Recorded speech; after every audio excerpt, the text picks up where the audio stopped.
asalaamaaleykum wa rahmatullah wa barakatuhu mbokk yi am di jàmm yi dal leen ak jàmm seen télévision Al Mauritania ñu jox leen cër di leen nuyu mbokki réew mi ñu nekk ci biir réew mi ak ci biti réew ñu jaajëfal leen doomaanu Afrique ak doomaan yi ci àdduna bi ñu jox leen cër di leen ñaanal jàmm mbokk yaa ngay waaxu taxawu seen réew waaye itam ñu ñaanal leen jàmm ñu ngi ci yenn ci ëttu réew mi waaye balaa boobu ñu jaajëfal njiitu réew mi son excellence Mamadou Cheikh El Ghazouani rawatina ak jëwriñ ñu dénk doxalinu réew mi ñu jox leen cër di leen ziara mbokk yi ñu ngi ci secteur informel ci bérébu fajukaay yi ñu jox leen cër di leen nuyu njaago bëggaani insiri góorgóol brak na ñu jox leen cër mbokk yaa ngi ci Adrar ci ñaari ot yi rawatina ak fële ca Zouérat ñu nuyu leen ñu nuyu mbokki la jeune France de Nouadhibou jox leen cër Diallo Chami existe ci ñetti wilaya yi noonu la ñu àndee ak doomaanu réew mi di góor di jigéen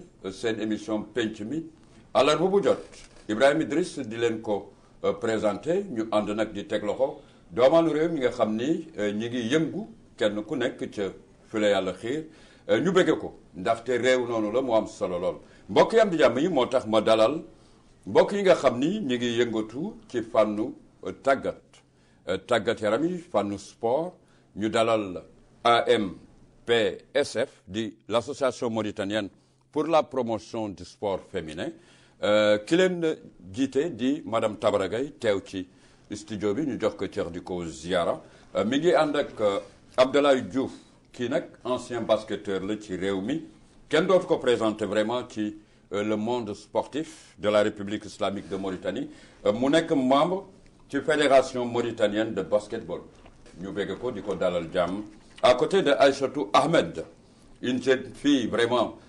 très compétitive di ko béggee sa teewaay Aïchatou ñu jox la cër di la ziara elle aussi elle est membre du comité directeur de la fédération mauritanienne de basketball di ko béggee elle est importante en palmarès dinañ ci ñëw incha allahu rabbi alors ñu teewle ki nga xam ni mooy la présidente madame Tabara Gaye vraiment bienvenue la battante ñu jox ko cër di ko ziara mbokk yi ci réalisation bi ak ci xarañte fi ñu jox leen cër di leen ziara alors Abdoulaye ñu béggee la di la ñaanal jàmm nga dal jàmm sa télévision Al Mauritania ñu fas yéene waxtaane li nga xam ni mooy jógteefu tàggat yaram ci réew mi yéen ngeen nekk ci ñi ci jiitu bokk ci également def palmarès en tant qu'ancien basketteur alors tey jii ci réew mi lan ngay béggee actuellement di la jox cër di la ziara nga nuyu mbokk yi. merci Idrissa. Et merci à la télévision mauritanienne. merci si invitation bi. merci. maa ngi nuyu aussi sama présidente association Tabara. ak sama collègue Aïchatou membre du comité directeur ni ko présenté. merci. xam naa daanu waxtaan si sport féminin bi. merci. ak journée internationale sport bi. voilà merci. Inch'Allah. alors sur le plan sport tu peux nous dire quelque chose l'actualité qui sévit ci àdduna bi lan nga yëg exactement sur le plan sport et li concerne Afrique. l'actualité bu nekk à jour même ce que jeex na depuis dimanche c'était la CAN. la Coupe d'Afrique oui. qui s'est bien déroulée au Maroc. merci. On a vu du beau football. Et de passage aussi félicitations au Sénégal, les gens du Sénégal, qui sont un pays frère et un pays frontalier. Félicitations aussi au Maroc pour la bonne organisation. Merci. Et félicitations aux champions et tous nos encouragements merci au Maroc beaucoup, merci beaucoup pour cette belle organisation. Voilà, merci. Merci. Le Sénégal nous a honoré l'Afrique et le football. Le Sénégal a honoré l'Afrique Merci. et le football. Merci et beaucoup. le Maroc aussi a bien organisé cette CAN. Voilà, l'organisation de cette CAN, c'est important. En tout cas, Madame Tabara, ñu ngi lay bëggee di la ñaanal jàmm nga dal jàmm sa télévision Al Mauritania bismillah. A'uuzu billahi mina shaytaani rajiim bismillahi rahmaani rahiim asalaamaaleykum wa rahmatullahi taala wa barakaatuhu. maa ngi leen di nuyu yéen waa télévision. commencé ko ci directeur ba ci ko gën a tuuti. jaarale ko si yow.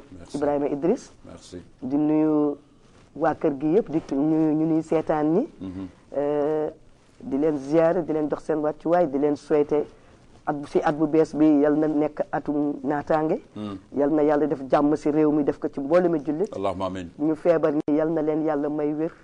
ñu suñu néew suñu way dawlu yi yal na leen yàlla xare àjjana te jéggal leen seen ay bàkkaar waaw ñu ngi fii kontaan ci invitation bi waaw di kontaan aussi si ni ngay def macha allah fa tabarakallah yàgg nga ko def yàgg nga ñu invité kon nag du ñu def rek lu dul jërëjëfal la yow ak waa télévision les techniciens ñëpp ñu ngi leen di sant di leen gërëm merci beaucoup du ma si jóg nag di sant di gërëm Abdoulaye Diouf comme ni nga ko waxee rek ñëpp xam nañu ko macha allah un grand monsieur vraiment li tax ma kontaan rek mooy on a l'ancien et on a la nouvelle.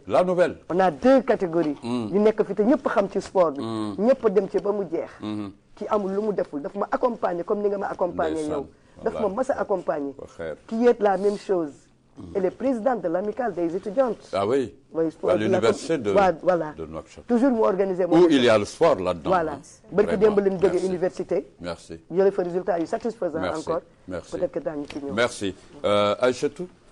Madame la présidente Tabara est allée trop vite à la présentation. Et puis, normalement, elle vous tire chapeau par rapport au palmarès en tant que jeune fille. Alors, Aïchatou, yaa ngi jàkkaarloo ak sa télévision Al Mauritania ak àddina bi exactement lan ngay nuyoo. Alors, assalamu alaikum wa rahmatullah. Nana bismillah rahman rahim. Assalatu wassalamu ala nabiyuna sayyidina Muhammad sallallahu alayhi wa sallam. Alors maa ngi leen di nuyu yéen ñëpp ñi ma bokkal plateau bi. plus particulièrement sama yaay. comme ni nga ko waxee tout à l'heure moom daf ma yàgg wóolu. yàgg ma appuyer yàgg ma booster. ci milieu sport bi. maa ngi koy ñaanal gudd fan ak wér. di nuyu sama collègue bi. Abdoulaye Diouf. di ko jaajëfal di la nuyu yow it. di la jaajëfal surtout si invitation bi. franchement di remercier aussi la télé. Voilà.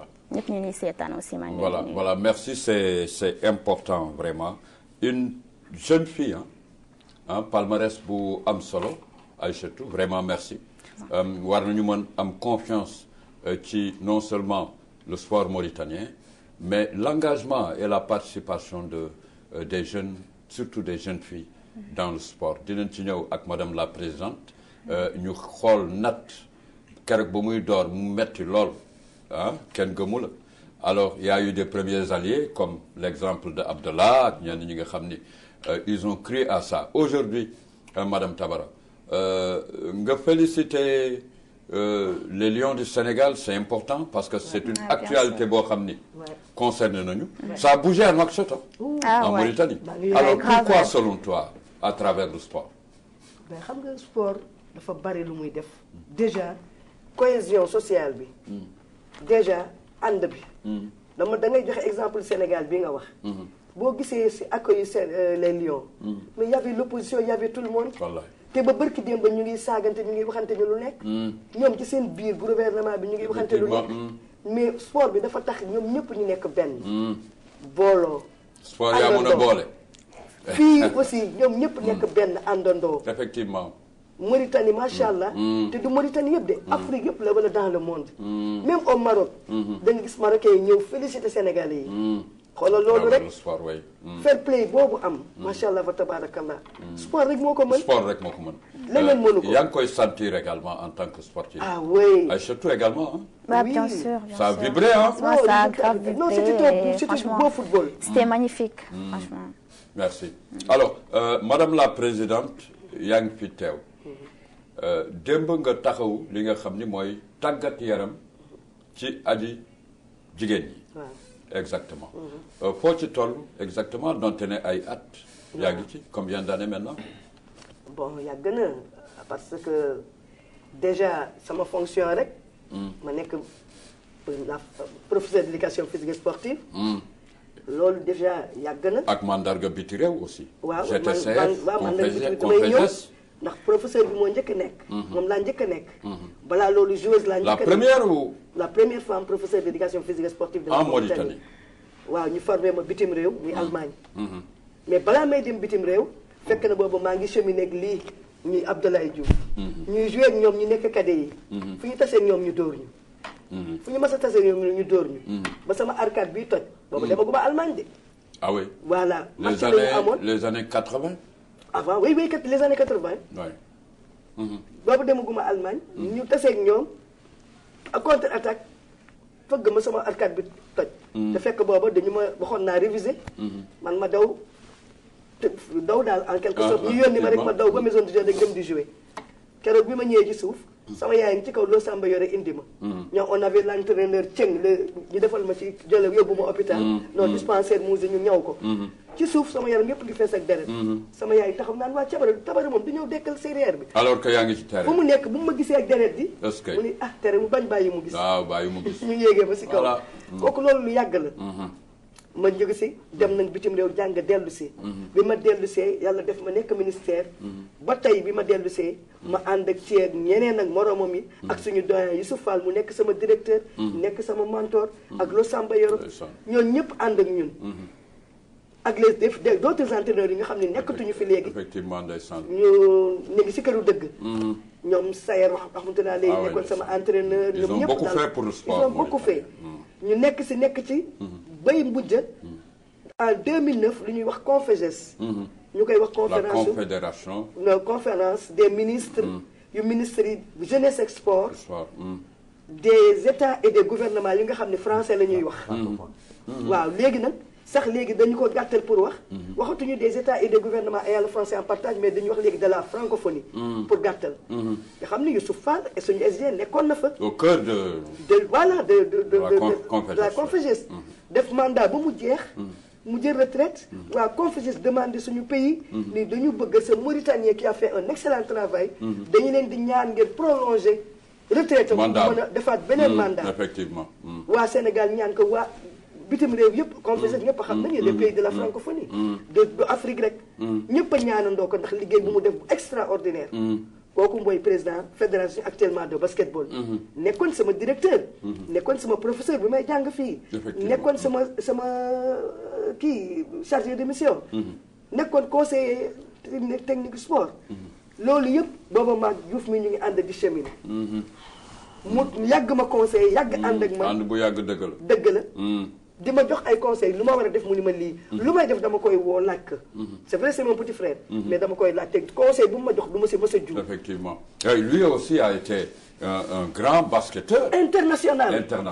macha allah il faut ñu dellu ci palmarès. il est club ak entraîneur. ah oui vraiment. voilà. oui vraiment. ba pare c'est mon collègue. il est professeur d'éducation physique et sportive. jusqu'à quelle année l'AMPSF. L'association mauritanienne pour la promotion du sport féminin a été créée en 2008-2009.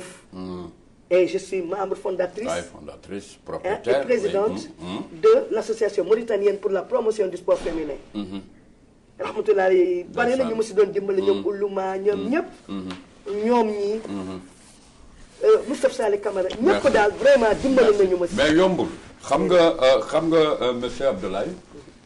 Quand on parle de sport en général réew mi kenn jiitu ko ci sport on parle des années 50 plus on a eu le sport le football ici yarax mu ñoom Aziz Wande ak ñenn ñi taxaw le sport depuis les années 50 et que ñu gis ni réew mi aussi a fait des exploits sur le plan sport tey la ñuy laaj les nouvelles générations fan lañu toll mais Abdoulaye avant nous on avait compris que réew mi exactement muy football muy basket on est parti à temps exactement alors fan la ñu nekk suñu bëggee évaluer exactement le sport en général en Mauritanie et en particulier le basketball. Merci. comme ni nga ko waxee. le sport yàgg nañu ko pratiquer ci Mauritanie. su ma jëlee par exemple l'exemple de suñu fédération mauritanienne de basket. elle a été créée en 63. 1963. Moi, je n'étais pas né. Voilà.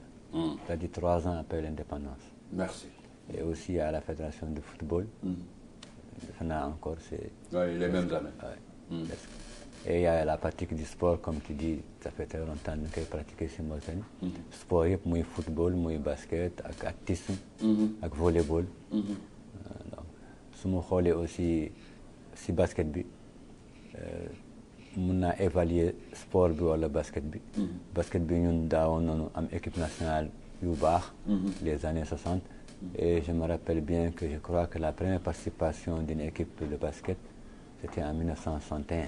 61. waaw. est-ce que. si j'ai benn mémoire 1961. y avait qui koy rappelé wu exactement.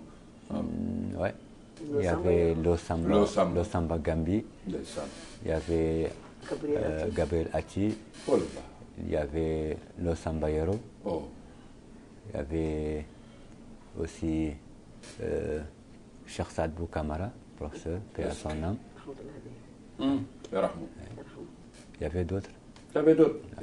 Ils ont participé aux premiers jeux, je crois, à l'époque, c'était les jeux coloniaux, quelque chose comme ça, en 61. Ouais. Et après, il y a eu d'autres générations. Bon, le basket, on a participé à beaucoup de championnats d'Afrique, beaucoup de tournois de la zone 2. La zone 2, c'est une zone là où il y a le Sénégal, le Mali, Gambie, Sierra Leone, des choses comme ça. Aussi bien qu'au Cabral Football. Cabral Football, amical Cabral. Cabral, ça s'est joué. On a vu une équipe mauritanienne. Et la Mauritanie a organisé en 83 ici le stade olympique, en 83. La Mauritanie a organisé le Cabral au stade olympique en 83. Oui, au stade olympique en 83. Donc la pratique du sport en Mauritanie de très longtemps. Et très longtemps. Alors, bon, évaluer aujourd'hui. Peut-être on évalue avec les nouvelles générations, si vous voulez. Qu'est-ce que ça fait qui liggéeyu mag ñi nga xam ni cité gëleen léegi. En tout cas, on les rend hommage Tabara. Ñu fàttali mbokk yi ni Abdoulaye Diouf, il est ancien international de basketball, avec Madame Tabara également, qui ont participé à des hautes compétitions. Alors, le premier tournoi international, c'était en 1979.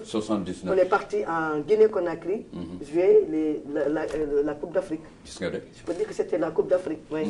Alors, on avait Madame Rosalie Ba qui nous a accompagnés. À côté d'autres grandes dames du basket, P.A. Gueye. Voilà, qui était... Voilà. Madame Tala qui était partie en Guinée. Et en 2021, lorsqu'on est parti en Guinée-Conakry, Madame Tala et moi, et il y avait la délégation malienne, une qui avait participé à ce tournoi, et la présidente du comité du CONOS, qui était une femme du groupe de femmes, a appelé les anciennes basketteuses guinéennes qui avaient joué en 1979. Et elles sont venues nous voir. C'était une rencontre extraordinaire. Ah oui, vraiment, vraiment. Alors, Aïssatou, dès que Magni, quand il fait qu'il Non. À 22 ans? Ouais, 23 ans. 2 ans déjà, machallah. Alors, beau déglo, c'est des anciennes générations et qui continuent à être avec toi aujourd'hui, qui langue sport. Mais avant ça, de mon parce que moi, je ne vous connais pas. C'est la première fois que je vous vois. Présidente Sanine Niki, elle peut être la meilleure sportive du pays entre le basket et l'athlétisme. Alors, bonne nuit, exactement. Alors, mon tour, c'est Aïchatou. Donc, je suis ingénieure en nutrition et diététique. Et je suis aussi la présidente de l'Amicale nationale des étudiants pour le développement du sport en Mauritanie. En même temps, membre du comité directeur de la Fédération mauritanienne de basketball. Le basketball. Palmarès? Alors, moi, j'ai commencé le sport à mon bas âge. Je peux dire à mes 10 ans, en 2011-2012. Donc, c'est mon premier sport que j'ai pratiqué, c'était l'athlétisme. Si. Alors, à 10 ans, j'ai participé au marathon organisé par la Fédération d'athlétisme. Alors, j'étais la première. La première arrivée. La médaille d'or. Sur quelle distance? C'était, je pense, 5 km. 5 km? Oui. Ouais. 5 km, c'est 500 mètres? Non. 5 000. 5 km? 5 000 mètres? Non, 5 000. 5 000 mètres. 5 km? Oui, 5 km. Tu es arrivée la première? Oui, la première. Et l'année suivante, je suis allée 10 km. Alors comme Inch'Allah, il n'y avait que des grandes personnes. J'étais la plus jeune. La plus jeune? Oui. Et aussi, j'étais aussi la première. Ah oui? Ouais. Franchement. Et franchement, j'ai continué sur cette lancée. Chaque marathon, je pense que j'ai participé à 4 ou 5 éditions. Et j'étais toujours, Inch'Allah, la championne. Voilà, donc je me suis aussi lancée sur le basketball. Le basketball. Exactement. d'où j'ai aussi gagné des trophées dans pas mal de tournois organisés par la fédération ou par d'autres structures. J'ai été plusieurs fois la meilleure joueuse. Et puis voilà, j'ai aussi fait le football. Excellence, quoi. Exactement. J'ai aussi joué au football, bien sûr. J'ai même remporté aussi des trophées en football aussi, avec l'équipe de Badjibi et aussi mon école. Il y avait un tournoi scolaire organisé par la fédération de foot aussi. Voilà, on avait remporté ce tournoi. Merci. Exactement.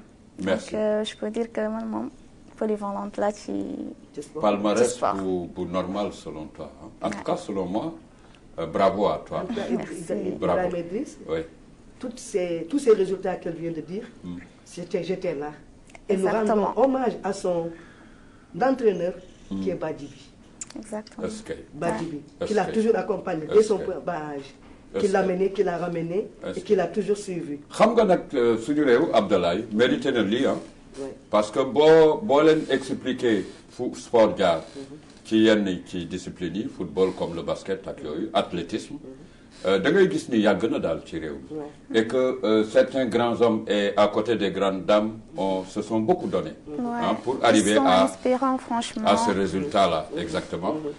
Aïchetou a 22 ans pleine de palmarès kontaan nañ ci machallah et que ça montre que le travail a répondu sur les nouvelles générations. Mais Madame Tabara, c'est le sport, hein, c'est le basket. Xam nga basket kenn amu ci problème.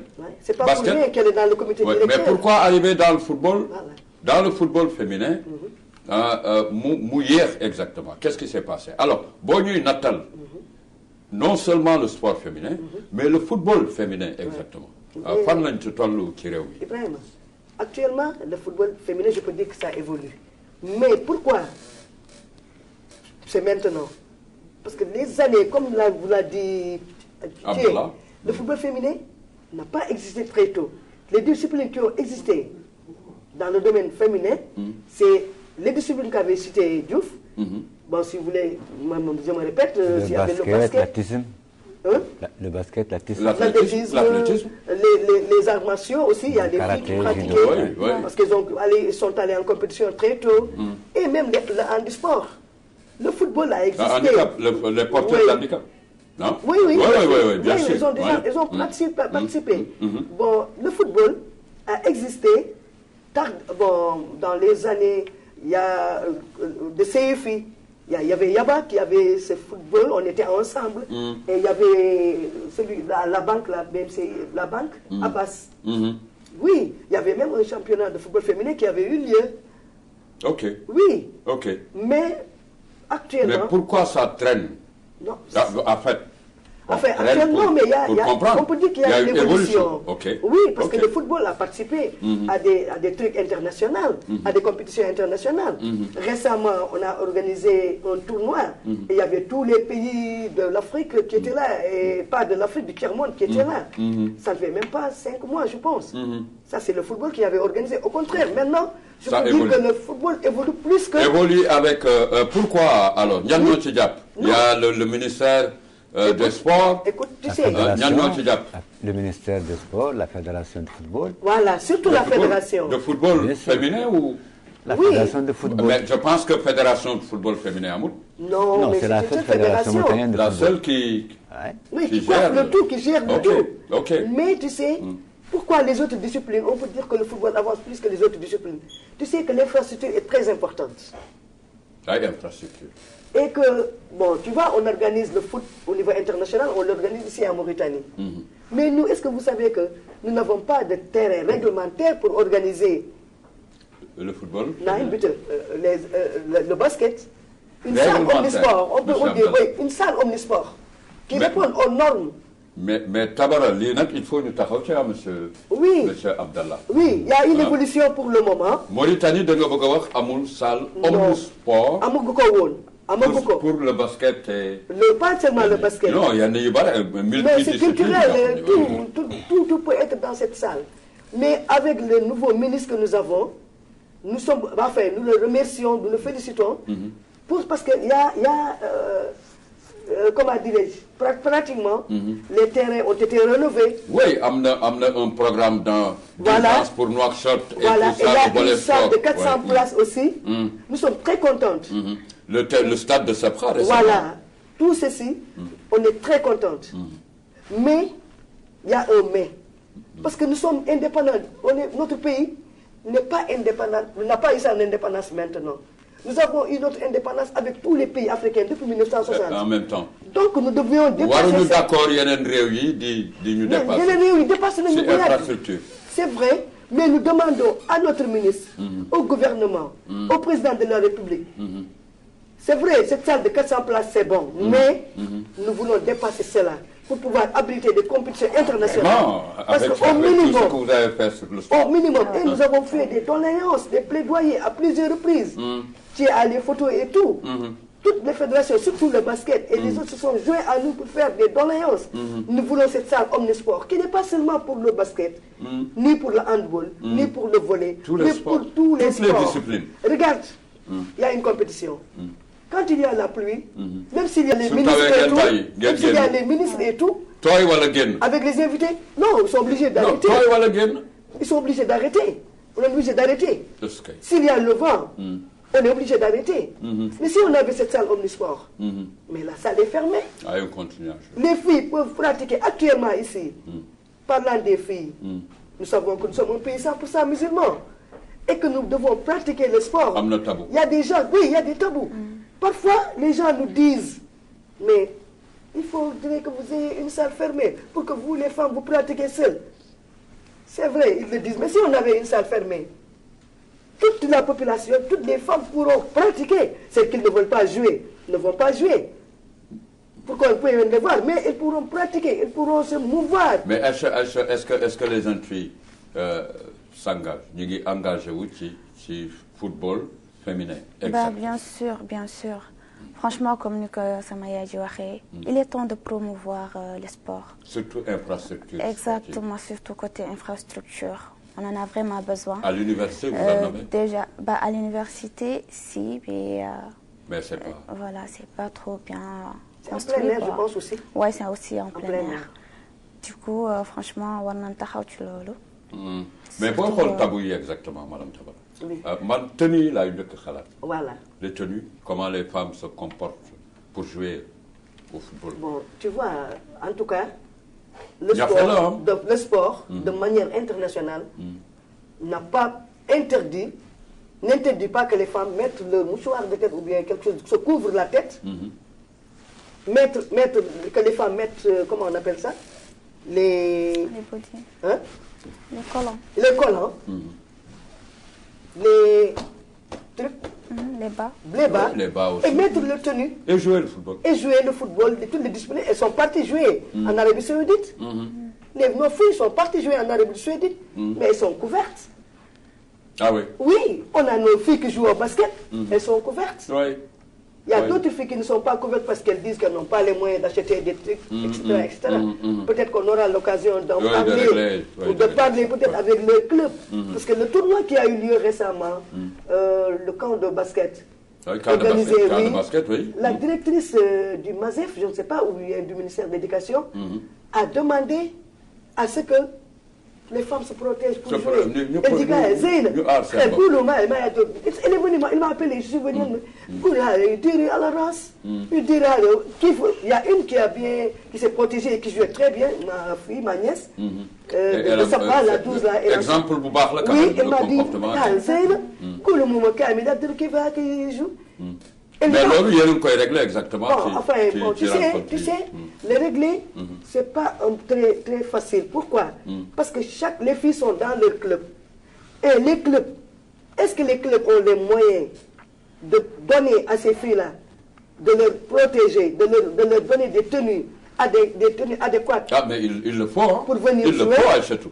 Hein, il faut se battre pour arriver à ce que les clubs trouvent les moyens de couvrir les femmes de façon en tout cas monsieur Abdoulaye lii la ñuy taxawee bala ñuy ñëw ci journée bi nga xam ni mooy journée internationale du sport féminin te yéen ngeen nekk au cœur ci xolu taxawaay yi nga xam ni ci réew mi ak ci biti réew mu am solo lool d'autant plus qu'on a Aïcha une jeune fille très battante dégg ngeen palmarèsam aujourd'hui on va tous parler de cette journée et puis pour man journée bu jot rek nattukaay la on évalue fan le sport féminin toll ci réew mi exactement monsieur Abdallah. Je vais un peu maa ngi dellu si un peu si un sujet. Bon sama wolof nag leerul. malgré si séeréer la langue est ouverte. Voilà. Elle est très ouverte. malgré si séeréer mais je ne parle pas bien wolof. ah oui débrouillé wu. oui vraiment. ah si dugal tuuti français. Vraiment. Je reviens un peu sur la pratique du sport. Comme on avait dit que le sport est pratiqué il y a très longtemps en Mauritanie. Et les premiers sports pratiqués c'est l'athlétisme, le basket et les arts martiaux. Le football. Karaté, du judo. Le football est récent. Le football récent pour les femmes. Pour les femmes. Ok. Nous, on est dans une journée de sport féminin. D'accord. Le football a participé au tournoi de sport l'AEF. féminin. D'accord. Nous parlons du sport féminin. Voilà. Ok. Je dis que le sport qui a été mieux pratiqué au début, c'est l'athlétisme, le basket, avec le judo, karaté, Les arts martiaux. les arts martiaux. Ok.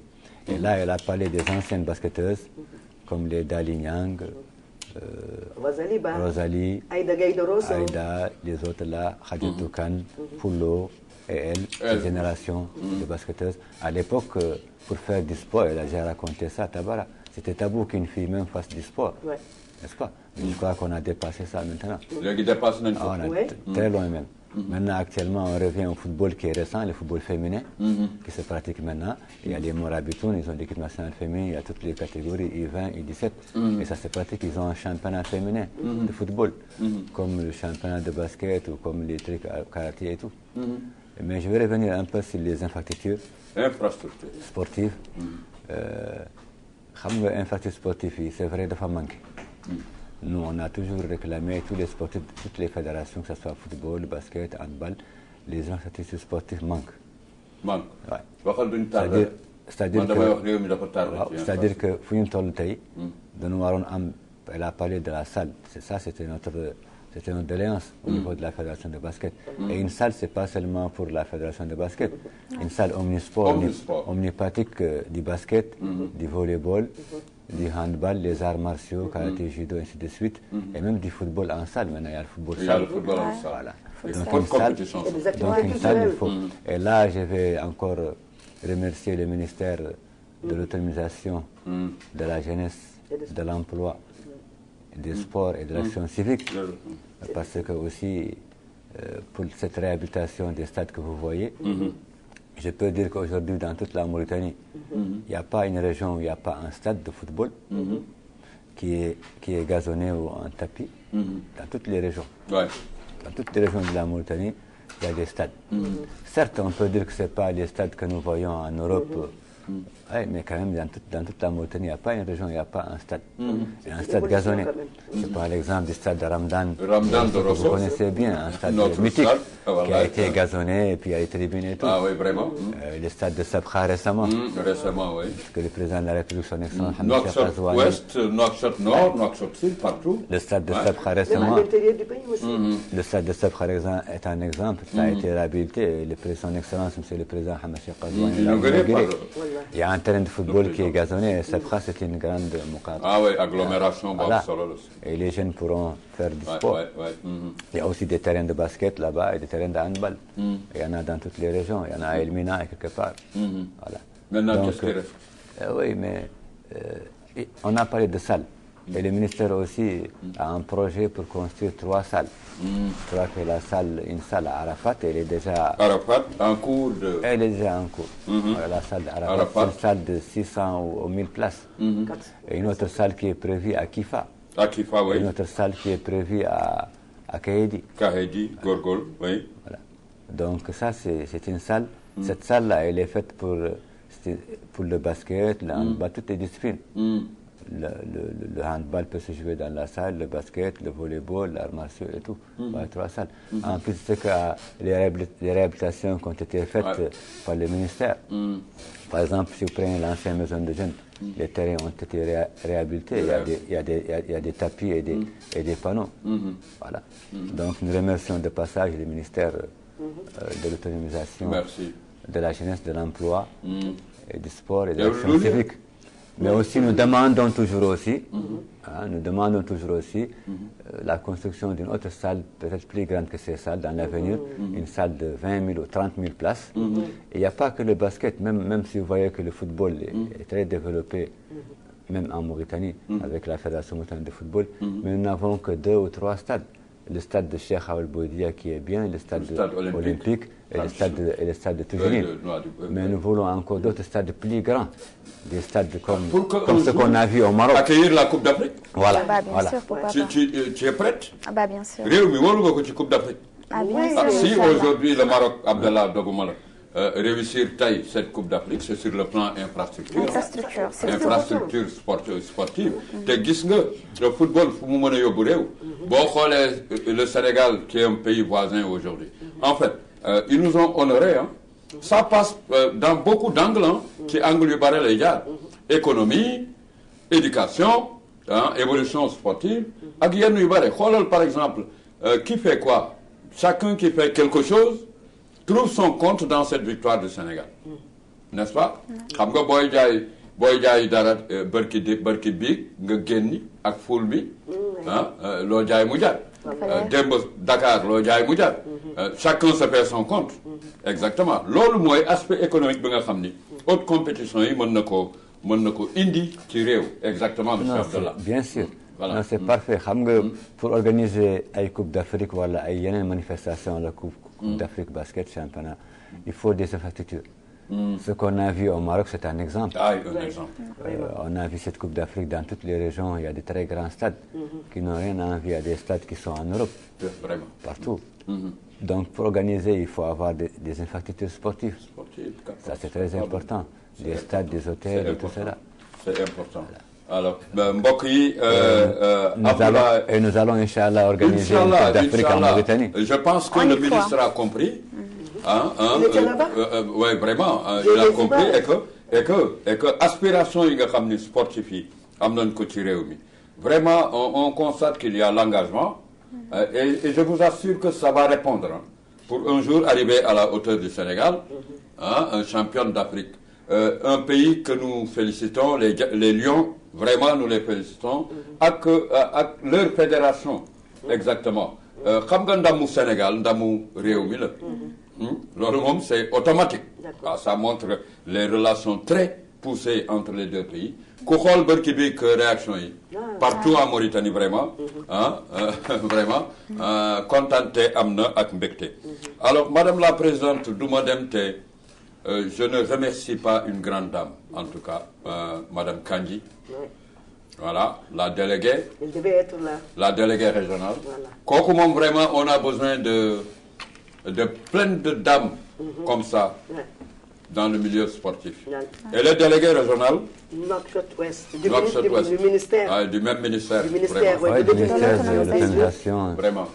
De l'emploi. Vraiment. Et du service des sports et du service civique. Voilà. Maintenant, ci taxawaay. Ci journée bi ñu jëm. Il nous a toujours accompagné d'ailleurs. Oui, toujours accompagné. Exactement. Le témoignage à ça. Chaque fois qu'on la sollicite vraiment. Elle est là. Oui.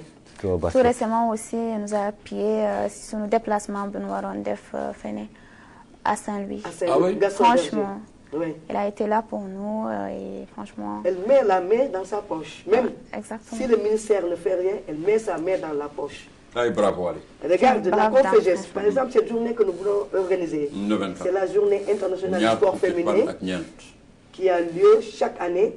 Tu m'as déjà accompagné. Des années et des années.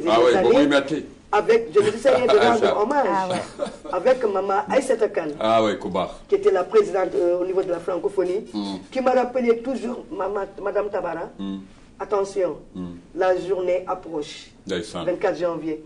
Et qu'est-ce que je faisais? Il m'accompagnait, je partais voir, rencontrer quelques filles qui jouaient, je partais rencontrer quelques fédérations, quelques associations, parler avec les filles, et même quelques clubs ou bien quelques associations de famille, de quartier, qui m'appelaient, je leur disais, il y avait la journée, et quand je venais, je leur parlais du sport. Je faisais une petite conférence. Et lui, il m'a accompagné, à plusieurs reprises, et même à faire des conférences, des trucs qu'on mettait sur Facebook. C'est pour toi. Voilà. On le faisait jusqu'à 2023 que la Confégès maintenant a décidé d'adresser des correspondances aux États, au gouvernement, pour voir aider vos délégués, aider vos coordinatrices à célébrer la journée internationale du sport féminin. C'est en 2023 que la conférence nous a demandé d'organiser. Une visibilité normale. Voilà. Quel monde que a du Bon, le ministère. Le ministère. Non, parce que la correspondance est adressée au ministère. Au ministère, officiellement. Officiellement. Mais tardivement. La correspondance arrive à 3 jours de l'activité pour demander aux délégués. Et là, le ministère dit au correspondant qui m'appelle directement pour me dire Tabara, attention, il faut célébrer cette journée. À 72 en 3 jours, je me rappelle. 3 jours, je suis obligé. Ouais, vraiment. En 2023, lorsque la conférence a demandé, je ne savais pas quoi faire. Et qu'est-ce que j'ai fait? J'étais obligé d'aller au collège de jeunes filles, voir la directrice pour lui demander d'organiser cette journée au collège de jeunes filles. Et ça s'est fait. Et ça s'est très bien fait. Ça s'est très bien passé. Alors aujourd'hui, les étudiantes étaient là. Ouais. Elles étaient venues. Et j'avais invité les anciennes sportives qui étaient venues au collège de jeunes filles. Nous avons fait une randonnée pédestre au sein du CG de jeunes filles avec les professeurs, toute l'administration et les élèves. On a fait une conférence, ainsi, ça s'est passé ainsi. Et en mai 2024, Madame Kandi, Tabara, ce n'est pas normal que tu organises sans appui. Elle-même, elle a pris l'initiative d'aller rencontrer le ministre ou bien le secrétaire général pour dire Madame Tabara se fatigue pour organiser cette journée. Vous lui demandez de célébrer cette journée. Mais Madame Tabara n'a rien. Il faut l'aider. Elle a pu obtenir une somme du ministère. On a organisé en 2024 à la maison de jeunes. Sous l'appui de ses amis, la fédération de basket. Et en 2024, toutes les fédérations ont répondu.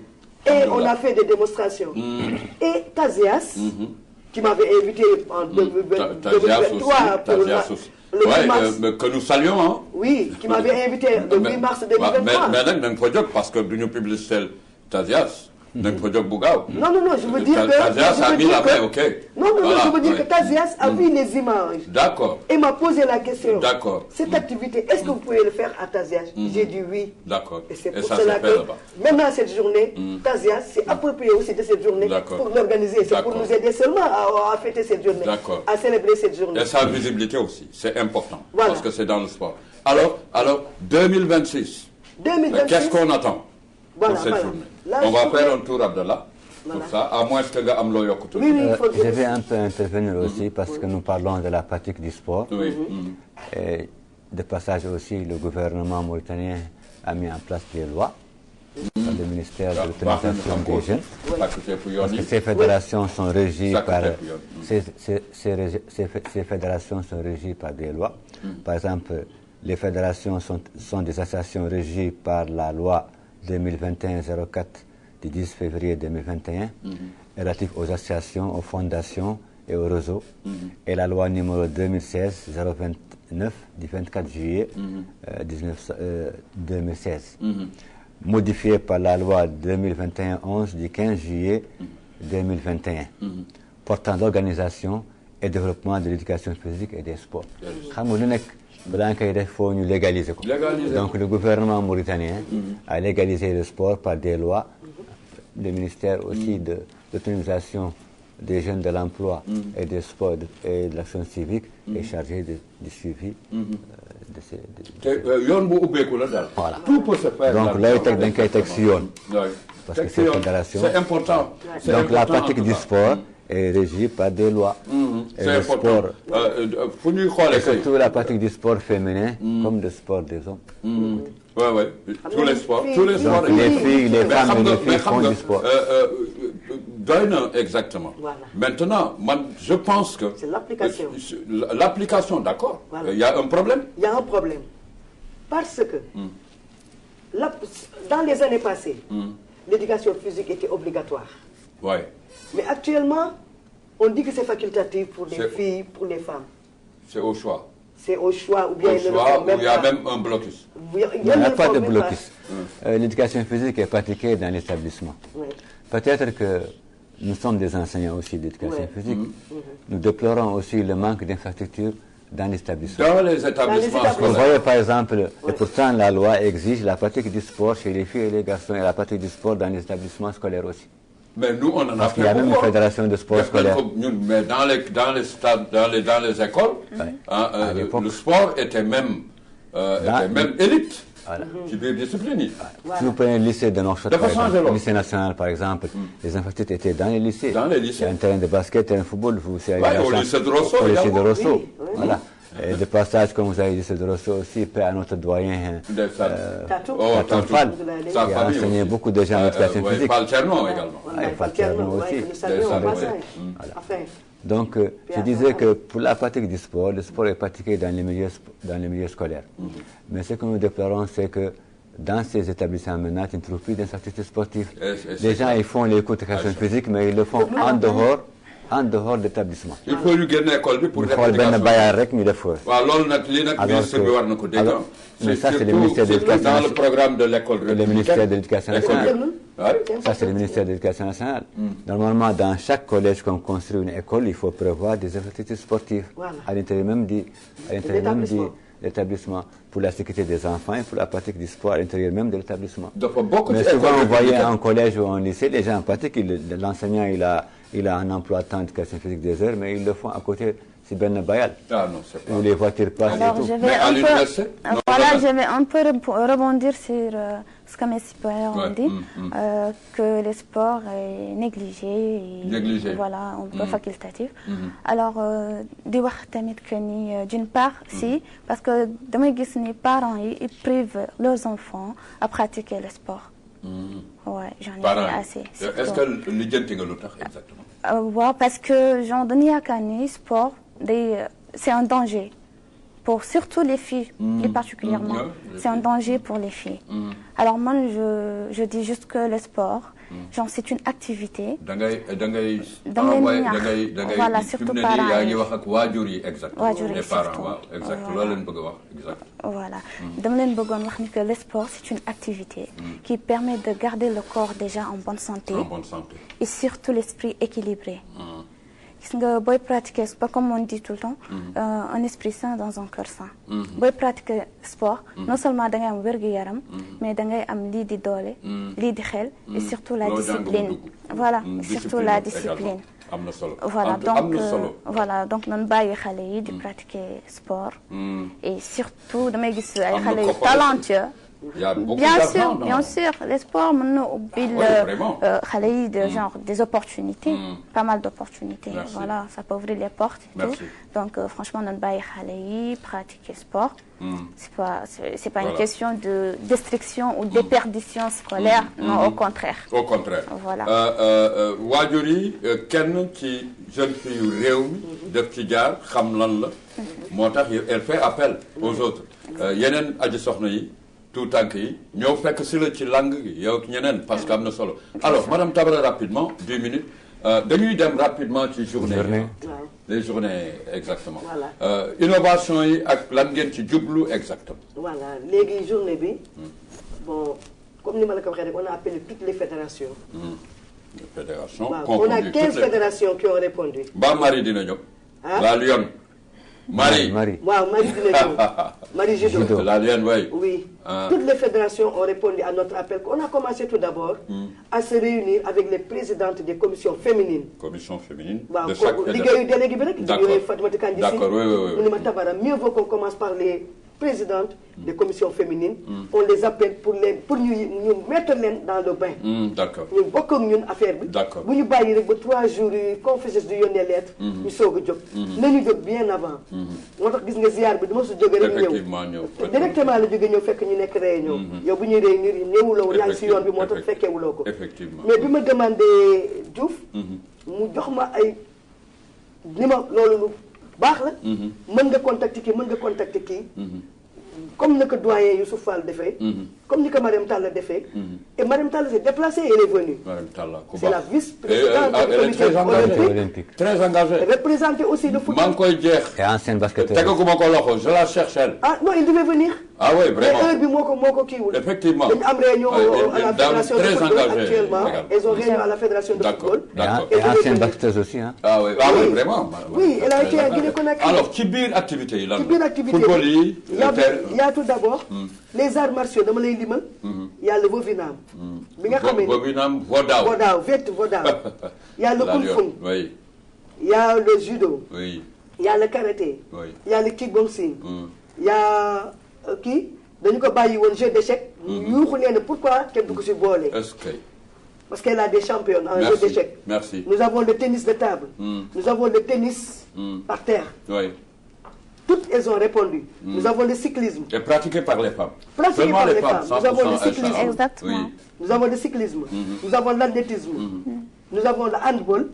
Nous avons le football, nous avons le basket. Ah oui, bravo. Donc toutes ces 15 disciplines ont répondu et étaient présentes à la réunion. Merci beaucoup. Et disent qu'elles viendront pour faire des démonstrations. Inch'Allah. Malheureusement, le temps n'est pas encore long. On n'a pas assez de temps, mais on va faire des démonstrations. On va leur accorder des minutes pour qu'elles puissent faire les démonstrations. Maximum. Ça se passe où? À l'ancienne maison de qui est l'Institut supérieur des cadres de la jeunesse et des sports, en face Stade Cheikha.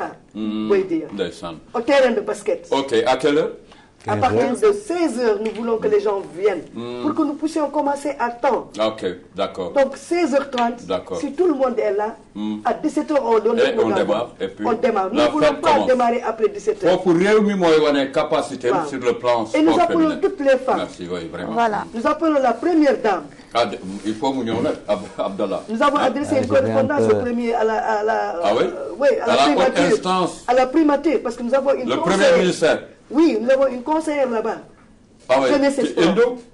Non, pas Indo. Madame Indo? Aïssat Astoukan. Nous faisons appel à Astoukan, à Madame Indo. Merci. Madame Indo qui m'a toujours aussi répondu. D'accord. Voilà, nous faisons appel à toutes les femmes ministres et à tout le monde.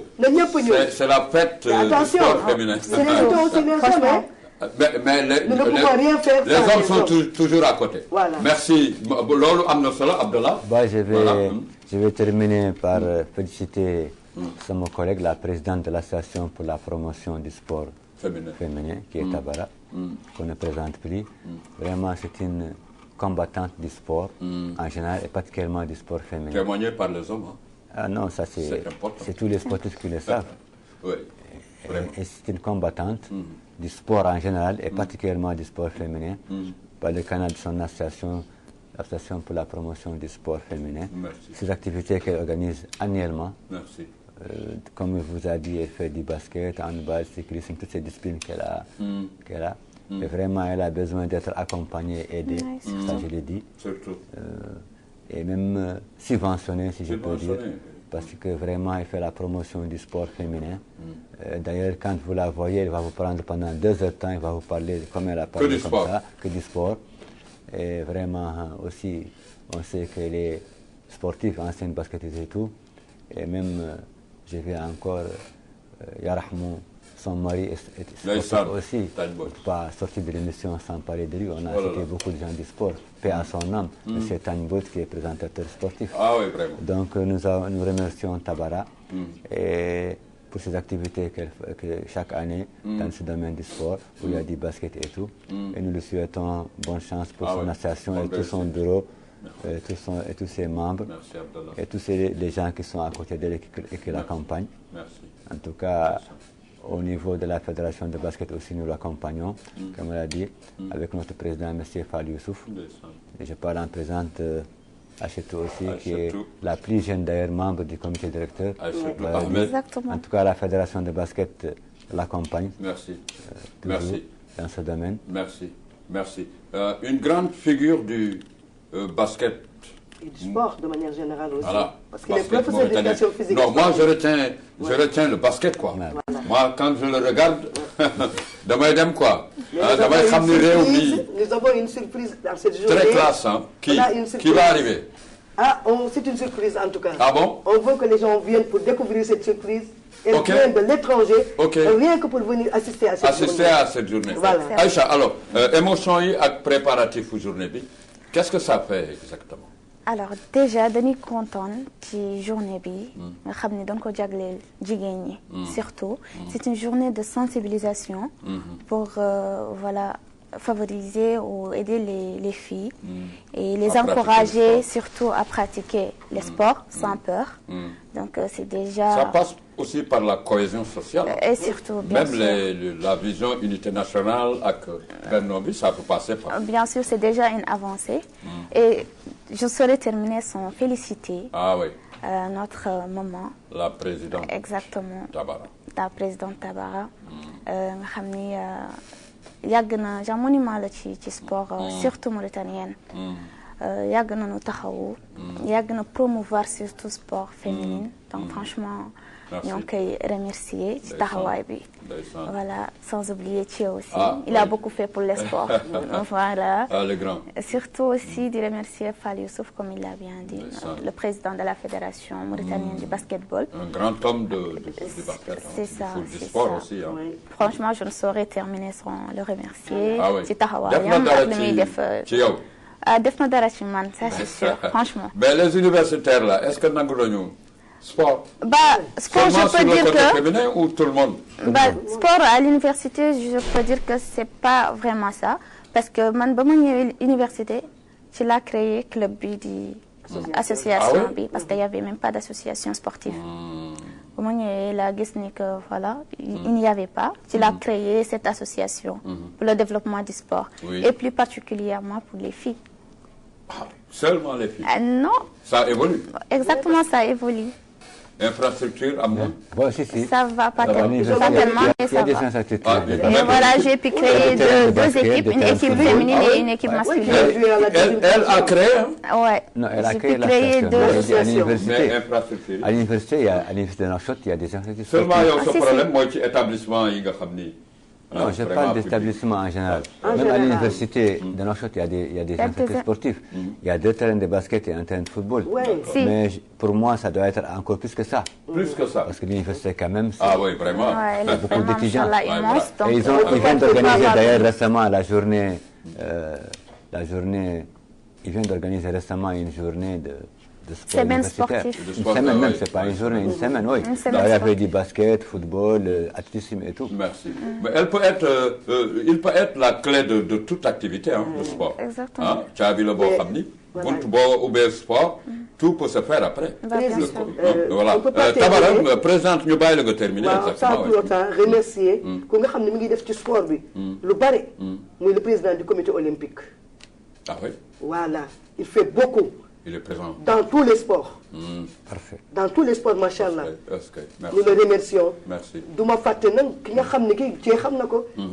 président du comité local, Mohamed Lemine Kaba, qui m'a toujours aidé, appelé pour que je ligue avec la fédération. Actuellement, moi, je nommé ça, je suis président. Ligue bi comité féminin commission féminine de basketball man maay président mais léegi daal xel dal na yaa ngi gis sa bopp en tout cas tant que le ministère yenn ci mandarga yi egguñu fa ak yow moi je serai pas content ak la plupart des acteurs comme Abdallah et les autres qu'ils ont cités il faut que yenn exemple yi nekkoon naa leen directrice adjointe des ressources humaines d'accord mais pour man dafa des avec tout ce que vous faites à l'étranger yàlla na la yàlla taxaw déggal la ak ce ministère mbokk yi kenn ci man un conseiller que j'ai perdu. Ça fait 2 jours. Mon papa Moustapha Wade, mon professeur du Kodjal Mbok Yep, Réumi également. Vraiment quelqu'un qui a toujours conseillé vraiment Tahaou, un sage, un guide, un père qu'on a perdu. Mbok yi noonu la ñu ñaanalee waay làqu yëpp à travers cette émission bi nga xam ni ñu ngi ko jagleel tàggat yaram ci fànnu aji soxna yi ñaar fukki fan ak ñeent incha allah Abdallah ça va se savoir wante du ma dem te nuyu ma maman di ko bége. Heure yi dafay taxaw toog taal télé bi du nangu kenn wax alors maman Fanta voilà Asta tout le monde ñu jox leen cër di leen ziara mbokk yam di jàmm yi la réalisation ñu bége leen caméra yi ak mbokk yi nga xam ni ñu ngi ci télévision de Mauritanie ci njiit li ba l'administration et tout ñu jox leen cër alors rendez-vous le 24 ñaar fan ak ñeent maman yi voilà merci alors mbokk yi voilà penc mi